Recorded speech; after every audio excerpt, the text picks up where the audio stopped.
এই মাদ্রাসাকে পুনর্জীবিত করার জন্য পাগড়ি আছে, পাঞ্জাবি আছে, লম্বা নামাজ পড়ে না, এই মাদ্রাসার অবস্থা হয়েছে,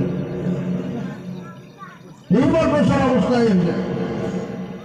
এই জন্য এই মাদ্রাসাকে জিন্দা করা, যে সমস্ত বুজুর্গ এই মাদ্রাসার ছুটি কেড়ে নিচ্ছে, ওনাদের কি আশা ছিল যে আমরা যেমন এই মাদ্রাসাগুলো চলবে, সব পাবো, আল্লাহ আজাদ থেকে আমরা বাঁচে থাকবো।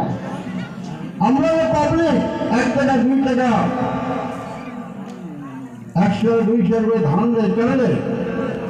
ফলো করে নাজাতের জন্য, ফলো করে যাতে আল্লাহ জাহান্নামে না যায়। কিন্তু আজকে দেখা যায় চালা হয়, মাদ্রাসা পড়া নাই, মাদ্রাসার ছাত্র নাই। মানে আপনাদের কাছে অনুরোধ করলাম, আমরা সিনিয়র মানুষ হিসেবে, সিনিয়র আলেম হিসেবে, মুরব্বী হিসেবে এই জায়গা পার্শ্ববর্তী মাদ্রাসা দারুল মেহরবানি আছে, পার্শ্ববর্তী মেহরবানি ফরকানি আছে,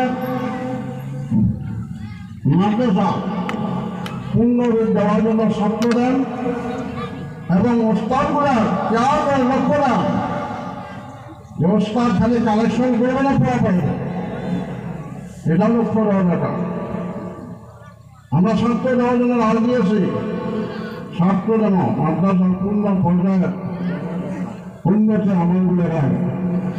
কথাটা অনেকের ভালো লাগবে, অনেকগুলো বেড়া লাগবে। টিচার মিটার না করলে মানুষ ঠিক হয় না, টিচার মিটার না করলে মানুষ ঠিক হয় না। কেন মাদ্রাসা অবস্থায় লোকায় মাদ্রাসা কেন বানিয়েছে? ছেড়ে মাদ্রাসা কেন আছে? ছেড়ে নাই আসার ভাষা, এটা পাবলিকের পর মঙ্গল শিক্ষক বলব, মঙ্গল কমিটি বলব, বেশ টাকা কে জানে কেন? প্রত্যেকটা মানুষের হয়েছে মাদ্রাসা, কে জানে যাবে?